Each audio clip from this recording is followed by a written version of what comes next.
আমি আমার স্বামীর সাথে কোনো সংসার করতে পারি না, আমাকে এটা আরো বলেনি। ন্যায্য বিচার চাই আমরা।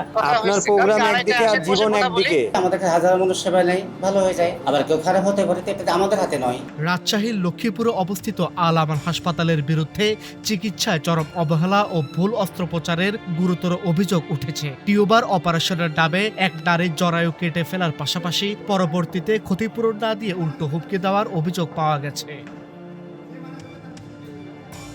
টিউবারের যন্ত্রণা থেকে মুক্তি পেতে 4 বছর আগে রাজশাহীর আল আমান হাসপাতালে ভর্তি হয়েছিলেন কাটাখালী এলাকার বাসিন্দা বিথি বেগম। অভিযোগ উঠেছে টিউবার না কেটে সার্জারি ও গাইনি বিশেষজ্ঞ ডাক্তার শারমিন সেলিনা সুলতানা অসাবধানতা বশত তার জরায়ুই কেটে ফেলেন। আমার অভিযোগ, আমাকে এভাবে ধ্বংস করে দিল। আমার ছেলেপিলি আমি র্যান্দি খাওয়াতে পারি না, আমি বিছনা থেকে উঠতে পারিনি। আমি 24টা ঘন্টা কান্দে, আমার 2টা সন্তান কান্দে, আমার স্বামী কান্দে। আমি আমার স্বামীর সাথে কোনো সংসার করতে পারি না, আমাকে এটা আরও বলেনি। যদি এটা বলতো তো ওরা ওখানে বনশৈলী ছিল, আমাকে তখনই মেরে ফেলতো। আমাকে তিলে তিলে যন্ত্রণা দিই।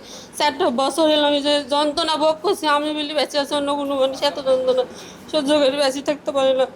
কাটা জায়গা যন্ত্রণা করে না, অন্য জায়গা ভিতর হলে জলি পিড়ে আমার চলে যায়। যখন আমরা ক্লিনিকে আসছি পালা যাচ্ছে। কালকে কি হলো, আমি ক্যাশের হট আছি, আমাকে হুমকি, আমরা কিন্তু হুমকি আমরা খালি বলেছি ন্যায্য বিচার চাই আমরা। আপনি অপারেশনটা করেছেন, আপনি ভুল স্বীকার হন।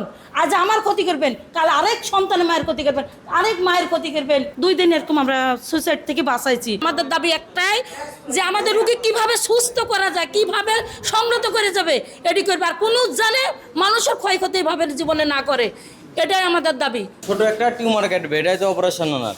তাহলে ওনার কেন হলো বাচ্চা হওয়ার ক্ষমতা হারালো? একটা মেয়ের আর কিছু আছে জীবনে, তাহলে ওর সন্তানের দরকার আছে না? কেন এত বড় ক্ষতি করলো?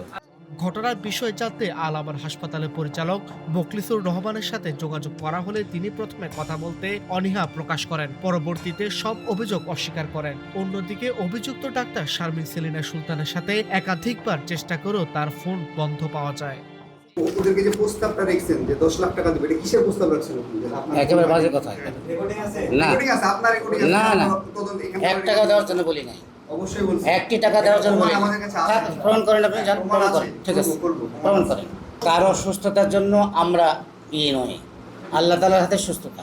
আমাদের কাছে সেবা নেওয়ার জন্য আসে, আমাদের কাছে হাজার মানুষ সেবা নেই, ভালো হয়ে যায়, আবার কেউ খারাপ হতে পারে, এটা আমাদের হাতে নয়।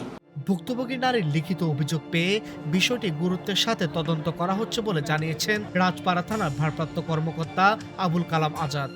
তদন্ত চলছে, প্রাথমিক সত্যতা পাওয়া গেলে আইনগত ব্যবস্থা গ্রহণ করা হবে।